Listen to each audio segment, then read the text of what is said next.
Hello, everyone. Welcome back to our interview series sponsored by the Association for the Study of the Cuban Economy in the run-up to our first ever virtual conference that is scheduled for August 13th through 15th of 2020. We hope that these interviews will whet your appetite for the discussions that we will be hosting in those 3 days, 6 panels, one plenary speaker, one student panel. So get enthusiastic, and we hope that you will come by. We've been interviewing a number of interesting people. We continue interviewing a number of interesting people, all of whom are ASCII members. And you, of course, are also welcome to join the organization if you've got an interest. Today, it's a very special pleasure to welcome from Paris, Michael J. Strauss, who's a professor of international law and international relations at the Centre d'études diplomatiques et stratégiques in Paris, and an invited professor at the Belarusian State University in Minsk. He's also taught international law as an adjunct professor at the Université de Paris, that is Paris Descartes. His research encompasses the relationship between states and territorial control, with a focus on leased territories and the lease of Guantanamo Bay in particular, which is going to be the subject of our discussion today. So we're gearing up for this. Strauss has written 3 books and numerous articles pertaining to leased territories, and a 4th book on privatizations and territorial control that steered him towards his current research on post-government companies and territorial control as a motive in capitalism, which is also a very cool and interesting thing with some application to Cuba. He holds a PhD in international relations and diplomacy from CEDS, and also has degrees from the University of Minnesota and Columbia. Prior to entering academia, he was an award-winning international journalist. Oh my God, now I'm gonna have to be careful. International journalist, mainly focusing on the economy and finance for Dow Jones and Knight Ridder. And he's been a member of ASCII since 2009. And with that, welcome, Professor Strauss. I was wondering if we can start off after the hellos. Maybe you can tell us a little bit about how you got interested in Cuba studies and leases. Okay, well, thank you, Larry, for the nice introduction. My life in one paragraph. The whole thing came about actually.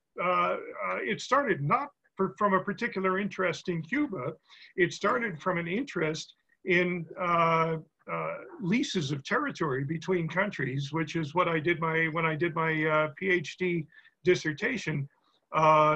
The thing I did it on was, can you resolve sovereignty disputes this way? Because there was a case that I knew of between France and Spain that did. When I did the research for this, I found very quickly that nobody had looked at the phenomenon of states leasing their territory to each other for about 100 years or so, ever since the period when Hong Kong was leased and the Panama Canal, and as it turns out, Guantanamo, because that was leased in 1903.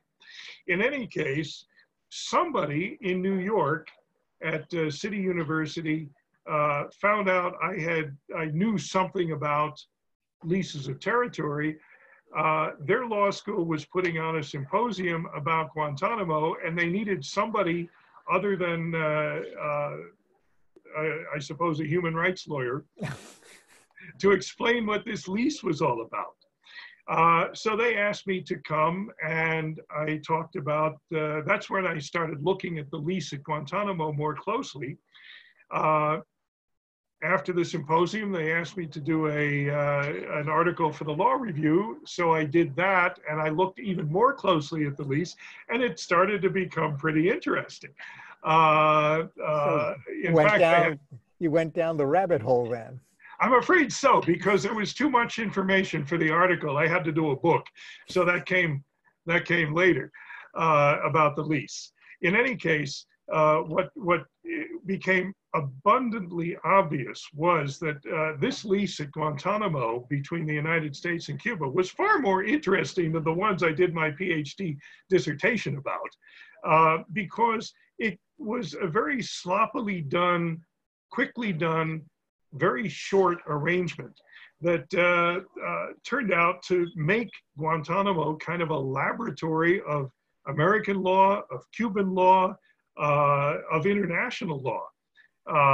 If you take a look at what the lease says and take a look at what's happening at Guantanamo ever since it was made, they bear no relationship to each other, particularly today. There are ways that they can get around this, procedurally in explaining what they do and say, oh yes, well, we're complying with this and this and this and that in the lease. But on paper, it looks like one thing, and what's going on there looks like completely something else. Right. Which is a great segue to my first question. And I was hoping that one of the first things, most people know the word Guantanamo, and they know what its uses has been certainly since the Bush II administration. But very few people are very clear about the history of the leasehold at all. And I was wondering if you could just walk us through, how did we get from aiding the Cuban rebels in their fight for victory against the Spanish monarchy and the lease in Guantanamo? Yeah. Well, to make a long story short, it was actually a short story when you consider wars in general. But in any case, what happened was the U.S. went to war with Spain. The declaration of war in 1898 was conditioned on the fact that the United States would not annex Cuba if it won, that it would make Cuba independent. Well, the United States won so handily that it got all these other Spanish territories as well, in addition to winning Cuba. And at that time, you know, you won a war, you annexed the territory, it was yours. But the US decided with Cuba, no, we weren't going to annex Cuba. They took everything else, but Cuba was in the declaration, you know, as part of the declaration of war. They said, no, we're not going to do that. So they had an obligation to make Cuba independent. But once they won the war, they realized that there weren't Cubans who knew how to run the place as a thriving country with a government, and you know, particularly the way the U.S. wanted it run, because after all, the war was pushed by U.S. investors in Cuba, particularly sugar industry investors, who had much more stake in what was going on there than the Spanish did by the time this was happening. And so, you know, not knowing how to run Cuba was not seen as a good thing for business. So the United States said, okay, we will train a bunch of leaders of the Cuban population on how to govern. Meantime, we'll continue a military government there, while they interacted with various people that it chose to interact with, to put together a government in Cuba. And once they were satisfied that they could do it, they said, okay, now you guys go out and write yourselves a constitution, and if we like it, we'll give you your independence. And that's more or less what they did, except at the last minute, they said, by the way, there's one more thing. We'd like you to add something to your constitution. This is what became known as the Platt Amendment. It was an amendment to a U.S. military spending bill that authorized the U.S. troops to leave Cuba if Cuba complied with all of this stuff. And as part of the Platt Amendment that Cuba was supposed to add to its constitution, which it did as an annex, it required Cuba to sell or lease lands on the island to the United States for purposes of ensuring its independence and all that kind of stuff. The US wasn't stupid. It also required Cuba to make this into a bilateral treaty because they knew as soon as Cuba became independent, they could change the constitution and get rid of this. But with a bilateral treaty, they were sort of stuck. So it was in both places. In any case, that's how the United States managed to get this foothold in Cuba. It was, in a way, out-negotiated by the people they trained to run the government there. Because at the beginning, the United States wanted to have 4 locations in Cuba. Part of it was really to keep an eye on things for the investors, after all. The idea of ensuring its independence was almost an afterthought.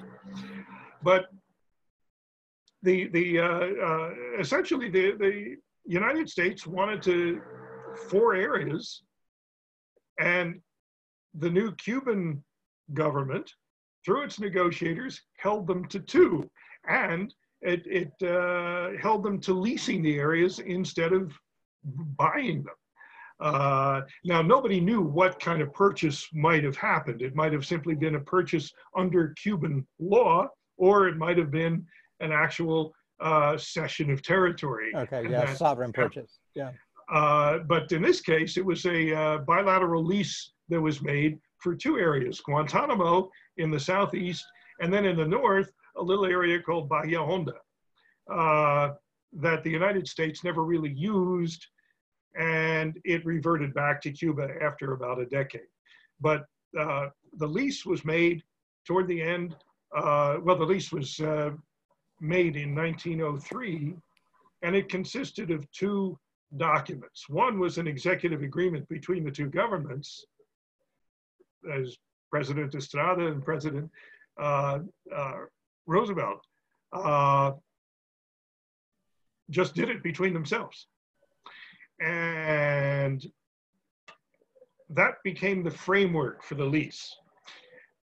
It was added to with a lot of, all the detail was added in a treaty that was ratified by both countries' legislatures later in the year, also in 1903.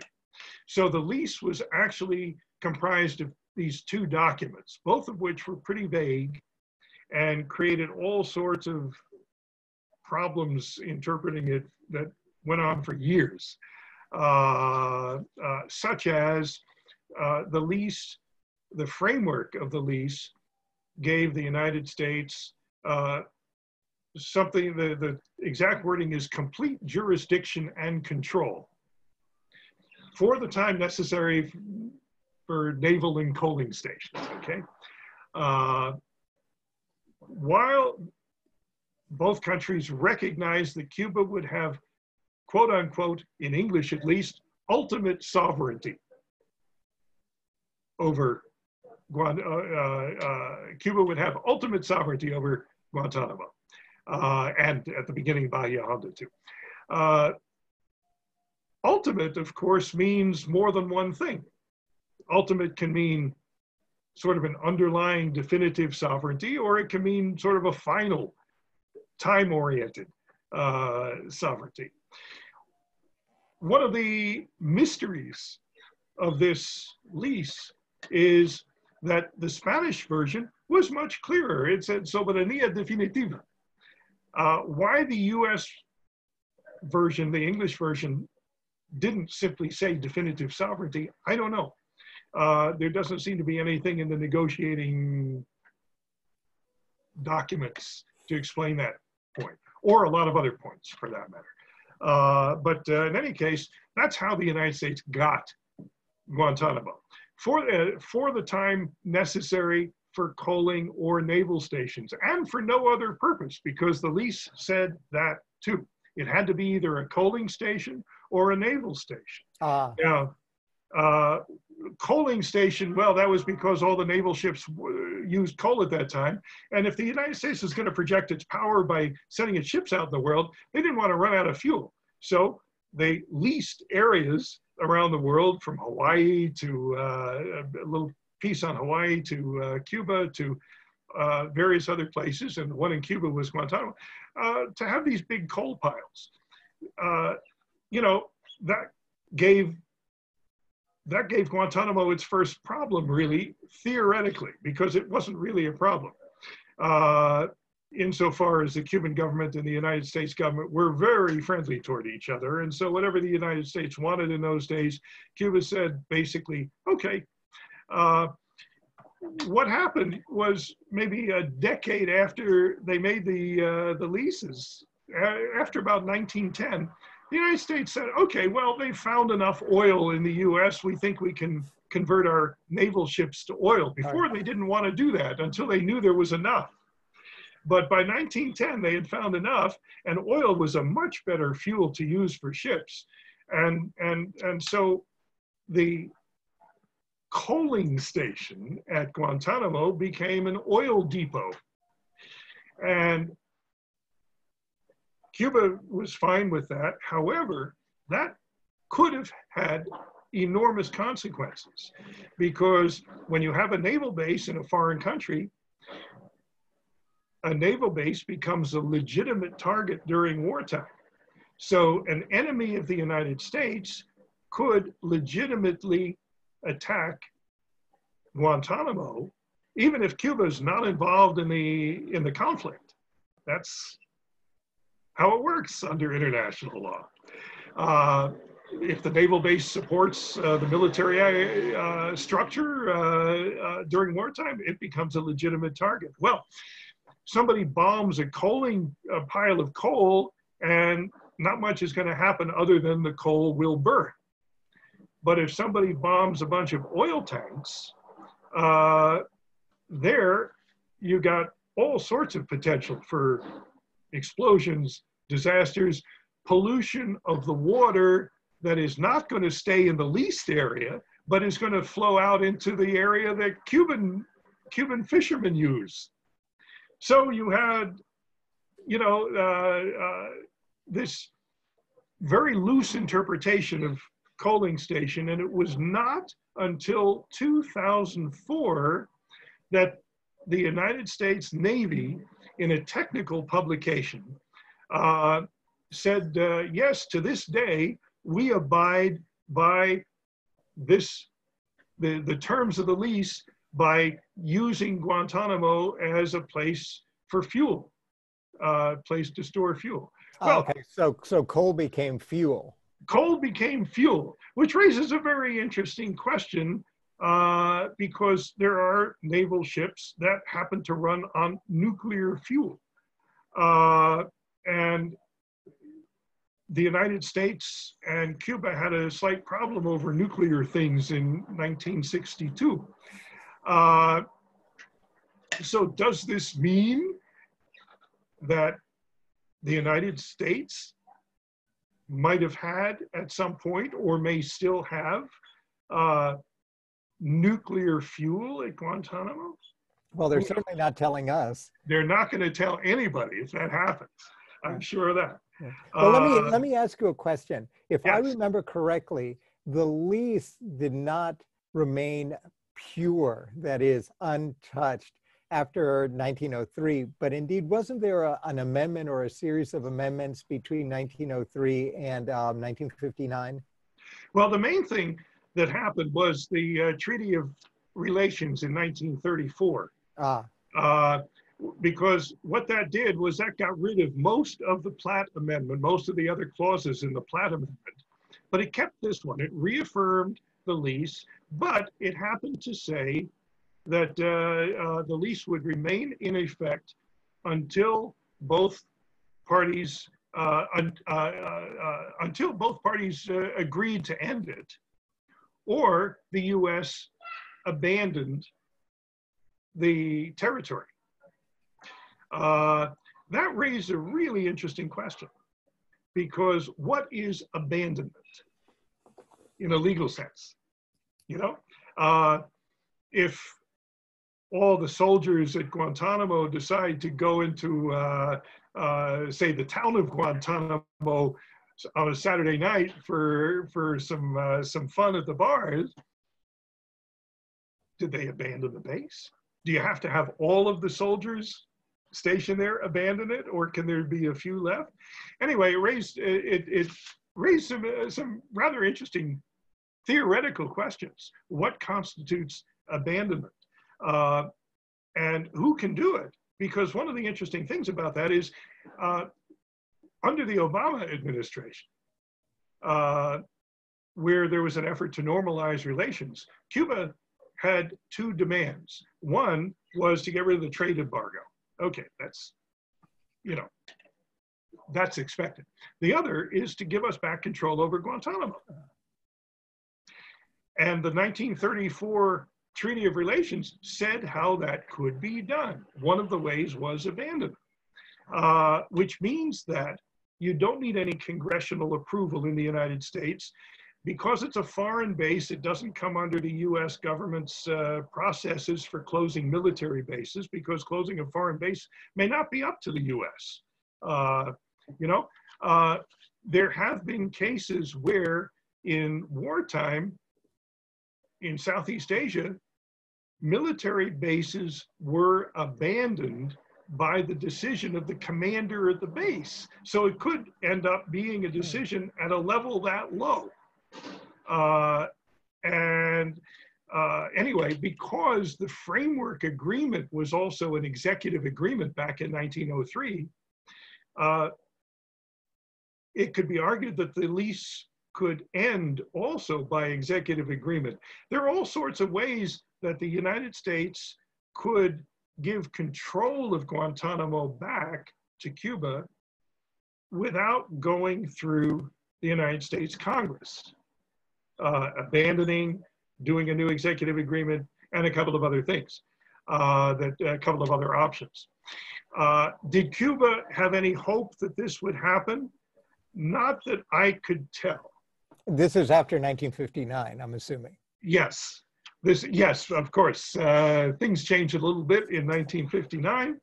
And Cuba has wanted control of Guantanamo back ever since. It actually would have loved to have it before then. But, friends are friends. Actually, the fact that the United States was there through World War II probably was a benefit for Cuba. It didn't have to spend any money on defending that part of the island in case anybody thought of attacking it. So, there were certain benefits in the employment area as well, because Guantanamo, the US base, was the biggest employer of Cubans in that whole area. So, up until 1959 and even after, they continued to employ a number of Americans. In any case, after 1959, Cuba said it wanted control of Guantanamo back. So this became, during the Obama administration, this became a way to try to get it back. And the Obama administration could have done it without going through Congress. The fact that it didn't, it never explained why it didn't do this. It would have been one of the easier ways to satisfy, probably certainly a easier way than ending the embargo, to satisfy at least one of Cuba's demands. There was the little matter of the prison and the prisoners who were still there. But if the United States abandoned Guantanamo, the prisoners would become Cuba's problem. Right. But here's a question: did the treaty permit the Americans to convert the use of the leased lands for a prison of this type for prisoners of war, or did it matter as long as they maintained at least part of the facility, or the principal purpose of it was to maintain a naval base or a fueling station that they can then do whatever else they wanted on the within the leased territory? Was that ever an issue? Yeah, the way they managed to do this, was, remember in 1903, the lease said that the United States could use Guantanamo as a coaling station or a naval station and nothing else. A naval station was the narrowest form of naval facility. The broadest form was a full-fledged naval base. And over the years, up until the 1950s, the United States did expand from a naval station all the way up to a naval base in 1952. And Cuba went along with that because it felt that for whatever reasons, either friendship with the United States, perhaps looking the other way for certain kinds of corruption that was going on, who knows what, Cuba agreed to all of this stuff. Right. So there was at least a history of acquiescence. There was an almost complete history of acquiescence up until 1959. And even since 1959, Cuba has never really brought, it said the lease is invalid. It tried to argue that for a while. It said it's void, and it actually gave various reasons why it's void. But it never did anything in any legal way to go after trying to get the United States out, which raises some interesting questions. Why not?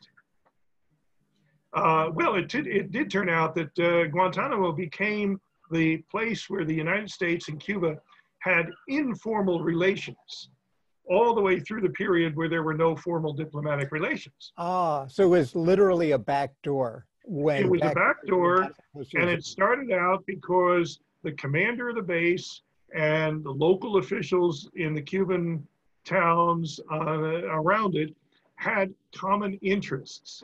If there was a forest fire or an animal disease or something that was just happening locally, or a medical situation where they might have needed each other's resources, they worked things out locally. This became an institutionalized monthly meeting in which people from Washington would fly down and people from Havana would fly down, and it involved military as well as civilian people. And it became a place where relations continued under the radar, literally under the radar, because they had the radar there.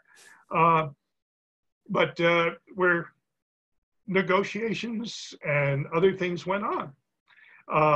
As far as the prison, that's one of those things that didn't quite fit with the definition of what happens on a naval station, and it certainly didn't fit with what happens at a coaling station. So how could that happen? Well, the United States it's up to the United States to define what happens at a naval station. It was terminology that was in the lease, but it was created by the United States in terms of its own categorizing of military bases. And it allowed at some later point for naval stations to have what they call tenant commands, so that some other branch of the US Armed Forces could be a tenant of the Navy at a naval station. And that's how the prison got there. Okay, so it was legal structure. It was dependent on the definition by the American military of the way in which you operate this thing, which under the basis of the US-Cuba Treaty was called a naval facility or a naval station. Precisely. So the Americans would supply the guts of the meaning of this thing, and the treaty basically just provided a kind of capstone beneath which it was and then by redefining this and allowing people to lease the Marines, the Army, but does that include things like the CIA? Yes, whatever the tenant wants to do, it can do. As long as would it include something like McDonald's? Yes, indeed. Well, I mean, there's some weird things that happened, because when I visited Guantanamo in 2008, when I was doing research for the book on the lease. They gave me permission, and so I went. And one of the odd things that comes out of this arrangement where you have a tenant command or a tenant of the naval base, and the tenant being other US military and government facilities like the prison, is that at the time I was there, the commander of the naval base was a captain. And the commander of the tenant facility was an admiral. And so you had, in a strange sort of way, an admiral reporting to a captain in terms of ensuring that things happened, like the infrastructure. It was all very weird. There was another element of the lease that was actually in the treaty. That was the second part of the lease that gave all the detail, that essentially prohibited private enterprise from existing at Guantanamo. The lease said that the United States will not have any commercial enterprise at Guantanamo. Now, why the US agreed to something like that, nice capitalist country like the United States, why would it agree to that? Well, first of all, why would it even come up? Because a military base in 1903 was 100%, everybody worked for the government. Everything that was done there was the government.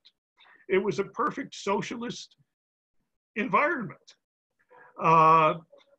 Most likely, the Cuban merchants in the surrounding towns didn't want any competition.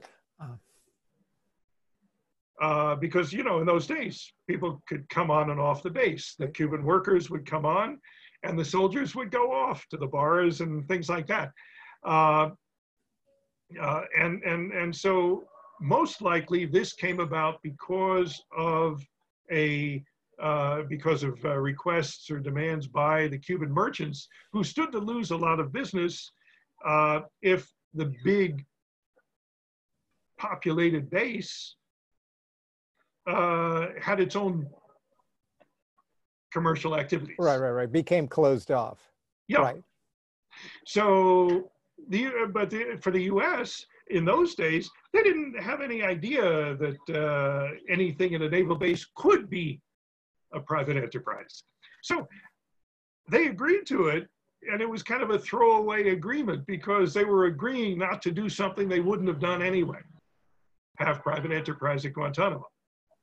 So how do you explain the fact that today there is a McDonald's at Guantanamo, there are other fast food joints, you have all sorts of private contractors, anything that's built at Guantanamo gets built by private contractors, the electricity supplies, the telephones, the internet, everything is provided under contract now. Even the garbage gets picked up by a private contractor. Well, what happened was, after the Vietnam War, the US government decided, we got to save some money. And there was an effort to privatize as many ancillary activities of the military across the board as they could. So the Pentagon embarked on this big privatization program. Whatever they could contract out, they would contract out. Nobody stopped to think that Guantanamo was the one place where it was prohibited, where private enterprise was prohibited. You couldn't contract. I mean, it was counterintuitive for a capitalist system to say, okay, well, this is one place where you can't do it out of, you know, the hundreds of bases it had in the United States and elsewhere in the world. So the United States went ahead and did it. Now, prior to the Cuban Revolution, every time the United States wanted to derogate from that clause in the treaty, it made an agreement with the Cuban government. Okay. It took it seriously, and so did the Cuban government. If it wanted to have telegraph cables laid, which it did in the 1920s, it made a derogation agreement with the Cuban government so that the private enterprise could come onto the base and deal with, establish the links. There was one commander at one point that allowed a shop to open at the base, and the subsequent commander closed it down after hearing from Cuba about it, saying, no, this violates the agreement. So people took it seriously until the revolution. After the revolution, and particularly after the break off of diplomatic relations, there was no channel to ask for derogation. These informal talks didn't start until years later. So the United States just kind of did what it wanted to do. When it started privatizing things throughout the military, Guantanamo was caught up in that as well. And that's how you ended up with private enterprise there. Amazing. Now, I'll tell you, when I was there, I was told that there was going to be a soldier meeting me with this little in this little airplane that I was on when it landed there. I took at that time they're not allowed to fly there anymore, but there was a little airline called Air Sunshine, and I thought, well, that sounds like a nice airline. I didn't know it had 50-year-old small planes that were falling apart, but nonetheless, I got there, and I was told that there would be a soldier to take my mobile phone. And I thought it was for security reasons, because after all, people say you can blow things up by mobile phones, sending the signal. I thought, okay, no problem. Well, the plane landed. There were 7 or 8 government contractors that got out, and me. And the public affairs officer, who was going to be kind of my minder there, and his wife, they met me at the airstrip. We were waiting for this soldier to come by to take my mobile phone so that my minder and his wife could take me to the place I was going to stay. Well, it turned out that nobody came to take my mobile phone, and my minder said, well, we better take the last ferry off from the airstrip to the other side of the bay, because that's where you'll be staying, and if you're stuck here, there's no place to sleep. So we went, and I kept my phone. We got to the place I was going to stay. It was a place called the Combined Bachelor's Quarters, which is sort of a fancy apartment complex where government contractors, dignitaries, people like that stay. I think they liked the fact that I was an academic and not a journalist in those days, particularly because the prison was going full blast and all the journalists wanted to know about was the prison. I wanted to know about the territory. So they put me up in this place. And my minder said, okay, I'll pick you up at 5:30 in the morning so we can go to the mess building and have breakfast. I thought, 5:30 in the morning? Yeah, the military's early. Okay, well, I thought, okay. Next to my bed was this alarm clock. But this alarm clock was this enormous box that did about 20 or 30 other things too. And I was not so confident that I would be able to figure out, after being tired from a long trip, how to set this thing up to get woken up in time to be picked up at 5:30 in the morning. And then I realized I still have my mobile phone. So I turned it on. I set the alarm on the mobile phone, which I always use. And I put the phone next to the bed. And I went to sleep. 5 o'clock in the morning, phone goes off. Perfect. But then I noticed something on the phone. there's a network. It's connected to a network that said CU at the end of it. And I thought, Cuban network. I wonder if this is allowed. Maybe, or is it breaking the embargo if I use it? I don't know. I didn't use it.